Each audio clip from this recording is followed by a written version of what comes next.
келдіңіздер.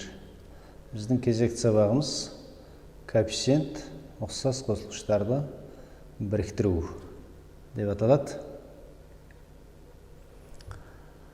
Коэффициент бұл әріпті көбейткіштердің алдына жазылған санды коэффициент деп аталады. Және бір коэффициенті жазылмайды. Немесе жаңағы коэффициент дегеніміз әріп пен санның көбейтіндісі ретінде алынатындықтан, ол бір жаңағы көбейткіштің ішіне сіңіп жазылуға тиісті. Мәселен, біз бір көбейтілген AB-ні AB-ге тең екенін білеміз. Сол сияқты енді бір көбейту x десек, ол x-ге тең. Сонда бұл жерде біз 1x деп жазбаймыз, жай қарапайым x деп жазамыз. Сол сияқты жаңа бір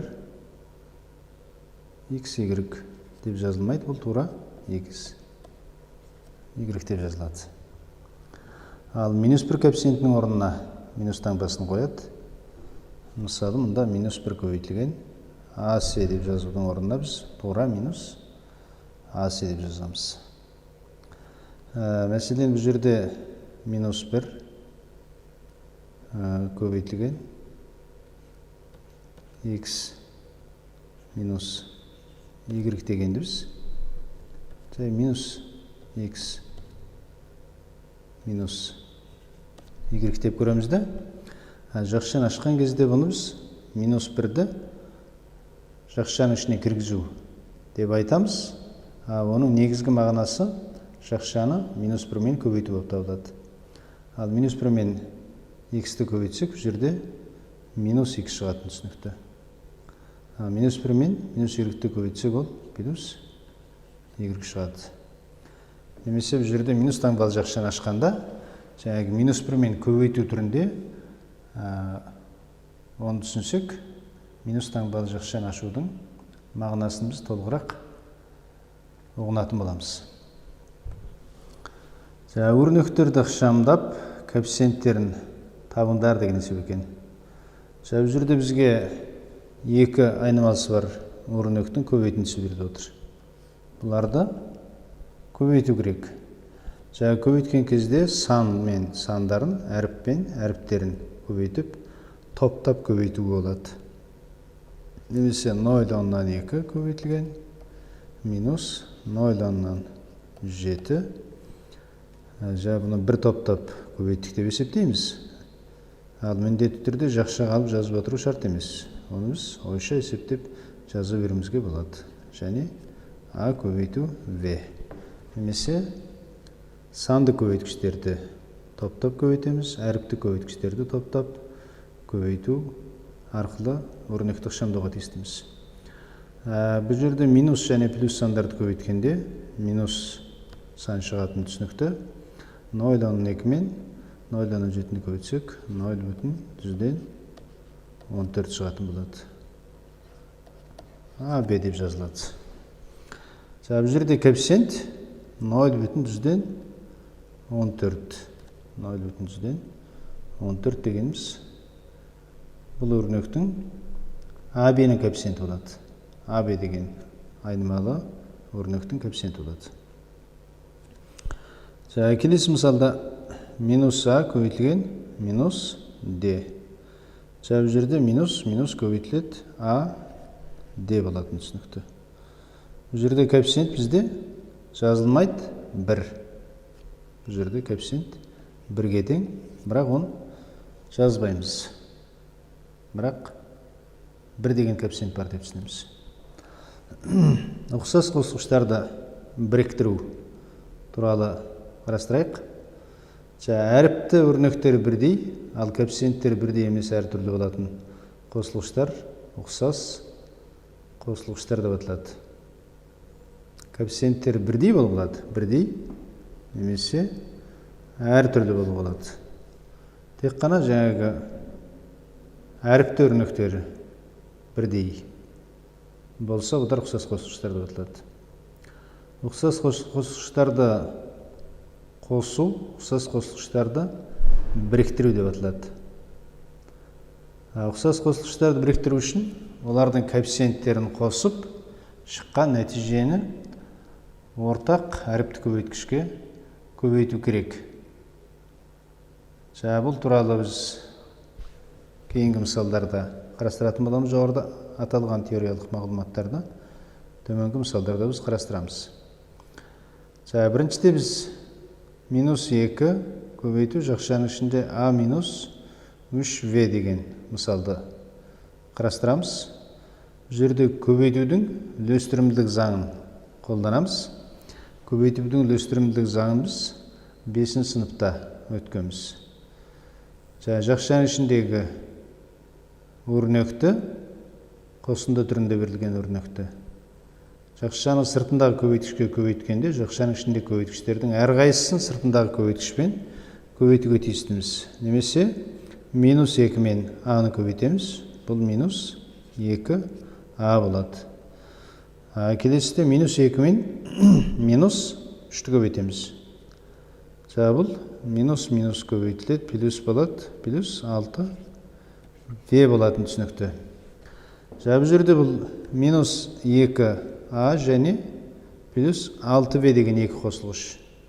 Бұл жерде ұқсас қосылғыштар бар ма десек, ұқсас қосылғыштар жоқ. Өйткені бірінші қосылғыштағы айнымалы а, екінші қосылғыштағы айнымалы б. Сондықтан бұларды ары қарай ықшамдауға келмейді. Ал келесі мысал 2n минус 6n плюс 4n болады. Бұл жерде бұлар ұқсас қосылғыштар болады. Өйткені барлығының айнымалысы бар өрнек, ол n арқылы жазылған. n айнымалысы бар өрнегі бірдей деген сөз. Сондықтан біз жоғарыда атап көрсеткен ереже бойынша есептейміз. Немесе бұл жерде көбейтудің үлестірімділік заңын кері қолдануымызға болады. Мұндағы n деген айнымалы ұқсас көбейткіштер деп есептеп, жақшаның сыртына шығаруға болады. Сонда жақшаның ішінде қалады 2 минус 6 плюс 4, ал n жақшаның ішінде сыртына ортақ көбейткіш ретінде шығып кетеді. Бұл жерде біз көбейтудің үлестірімділік заңын кері жағдаймен қолданып отырмыз деген сөз. Енді жақшаның ішіндегі сандарға амал қолданамыз. Бұл жерде ең алдымен біз плюс таңбалы 4 пен 2-ні қоссақ 6 болады. 6-дан 6-ны азайтсақ 0 шығады. Сондықтан 0 көбейтілген n. Кез келген санды 0 мен көбейткенде 0-ға тең болатыны түсінікті. Біз бұл есептерді шығарып отырғанда маңызды орын иеленіп отырған көбейтудің үлестірімділік заңын жерге қысқаша айта кетейік, еске түсіріп 5 сыныптағы. Бұл деген сөз v плюс с деген қосындыны а мен көбейткенде v-ні а мен көбейтеміз және қосамыз а мен с-ны. Қосылғыштардың әрқайсысын жақшаның сыртында көбейткішпен көбейтеміз деген сөз. Бұл азайту болса да орындалады. Егер мына таңба азайту болса, мұндағы таңба азайту. 5 сыныпта бұл қасиетті біз қосындының және көбейтудің қосынды мен айырмаға қатысты үлестірімділік заңы деп атап өткенбіз. Екінші мысал. Бұл жерде ұқсас қосылғыштарды біріктіру керек. Немесе жақшаның сыртына ортақ көбейткішті шығару арқылы есепті шешуге тиісті екенбіз. Бізде барлық қосылғыштарда v деген айнымалы беріліп отыр. Сондықтан барлық қосылғыштар ұқсас деп есептелінеді. Біз бұл жерде v-ні барлық қосылғыштардағы ортақ көбейткіш ретінде жақшаның сыртына шығарамыз. Жақшаның ішінде мұндағы v ол жаңа коэффициенті 1 жазылмай тұр. Сондықтан v жақшаның сыртына шығып кеткен кезде біз бұл жерде 1 көбейту v түрінде есептеп көріп, v жақшаның сыртына шыққанда орнында 1 қалады. Қосылған 0,4. азайтылған 5-тен 1. Үшінші қосылғыштан. Төртінші қосылғыштан азайтылған 2-ден 1. Тең. Енді жақшаның ішіндегі қосылғыштарды біріктіреміз. Бұл жерде біз плюс таңбалы 2 қосылғышты тура біріктіруімізге болады. В көбейтілген жақшаның ішінде 1,4 болады. Бірге 0-дан 4 қоссақ. Және минус таңбалы 2 мүшені өзіра біріктіру үшін оларды біз ондық бөлшекке айналдырып жіберейік. Ондық бөлшекте 5-тен 1 дегеніміз 0,2-ге тең, ал 2-ден 1 дегеніміз 0,5-ге тең екенін білеміз. Олай болса, В көбейтілген 1,4 жерде минус 0,2 минус 0,5 екеуін қоссақ, жерде ортақ таңба минус алтына қойылады, модулдар қосылады, минус 0,7. Енді 1,4-тен 0,7-ні азайтамыз. В көбейтілген 0,7 болады. Жерде 0,7 деген көбейткішті коэффициент ретінде В-нің алдына жазамыз. Немесе өрнектің мәні 0,7 баға тең екеніне көз жеткіздік. Жаттығу есептерге көшейік. Жақшаны ашып, ұқсас қосылғыштарды біріктіруіміз керек. Біз жақшаны ашу үшін жоғарыда атап өткен көбейтудің үлестірімділік заңын пайдаланамыз. Немесе бірінші жақшада -6 мен жақшаның ішіндегі қосылғыштардың әрқайсысын көбейтеміз. Немесе -6 көбейтілген 3-тен 2 А және жерде -6 мен -6-тан 1-ді көбейтеміз. Минус көбейтілгенде плюс болады. Плюс 6 көбейтілген 6-дан 1. 6-дан 1. Плюс 4 пен 4-тен шаны көбейтеміз. 4 көбейтілген 4-тен 3 А. Және минус 4 пен көбейтеміз 12-ден 1-ді. Бұл жерде біз көбейтуді орындамас бұрын қысқартуға болады. Бөлшектің алдымен бөлімін қысқартамыз. Немесе бүтін көбейткішті бөлшектің бөлімімен қысқартуымызға болады. Бірінші көбейтіндідегі 6 мен 3-ті қысқартсақ 2, астында 1. Және екінші қосылғыштағы 6 мен 6 қысқарады, 1, 1. Мұнда 4 пен 4 қысқарады, 1, 1. Мұнда 4 пен 12 қысқарады, 1 және 3 қалады. Енді есепті ықшам түрін жазайық. Біріншіде 2 мен 2 көбейтіледі, 4, алдында минус таңба бар, минус 4 А. Қосу 1, қосу 3 А. Азайтылған 3-тен 1 болады. Бұл жерде ұқсас қосылғыштарды анықтайық. Мұнда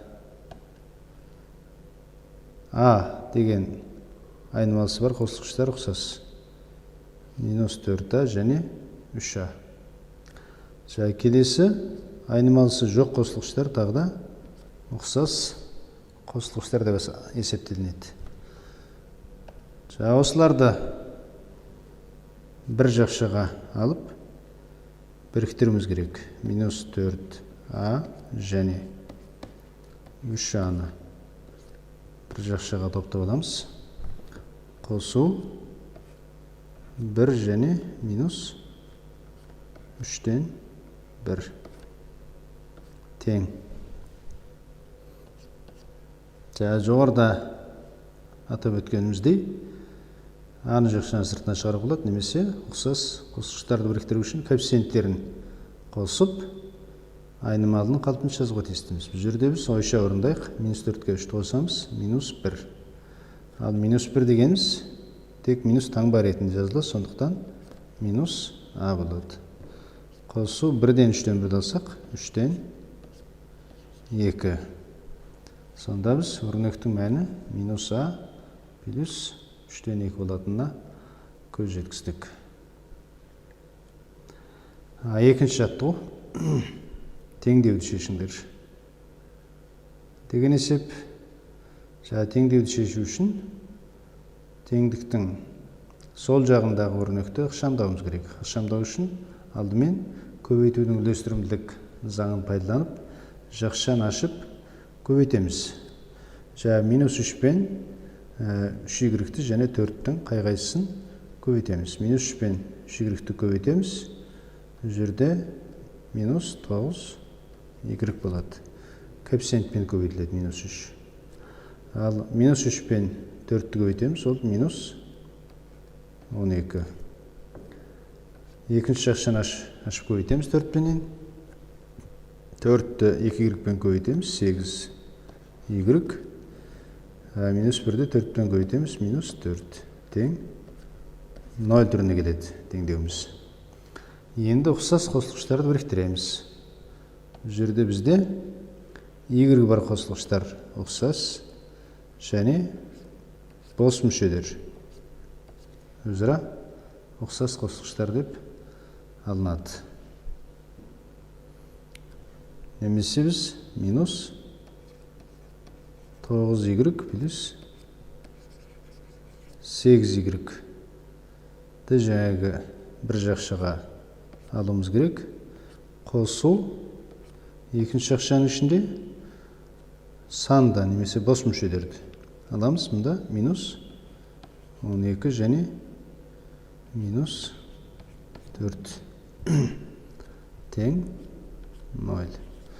Біз бір ескеретін жағдай, жаңа ұқсас қосылғыштарды біріктіргенде, оларды бір жақшаға топтап алған кезде, жақшалардың ортасына тек плюс таңбасын қойып отырсақ, онда біз қате жібермейміз. Әйтпесе, жаңағы таңбадан қателесіп кетуге болады. Бұны мұқият ескеріп отыру керек. Біз екі ұқсас қосылғыштарды топтаған кезде екі жақшаның ортасына плюс таңбасын қойдық та, ондағы жаңағы қосылғыштарды өз таңбасымен жақшаның ішіне жазып отырмыз. Ары қарай жаңағы ұқсас қосылғыштарды біріктіргенде олардың коэффициенттерін амал қолданамыз. Біз -9-ға 8-ді қосамыз. Ол -1. Ал -1 ол минус таңба ретіндегі жазылатындықтан -y қосылған -12 -4. Ол -16 болатын түсінікті. Тең 0. Бұл жерде біз -y-ті теңдіктің келесі жағына шығарып жіберді деп есептесек, онда теңдіктің сол жағында -16, оң жағында y болады. Бұл деген сөз y тең -16 біздің есептің теңдеудің шешімі болатынын көрсетіп отыр. Осымен бүгінгі сабағымызды аяқтаймыз.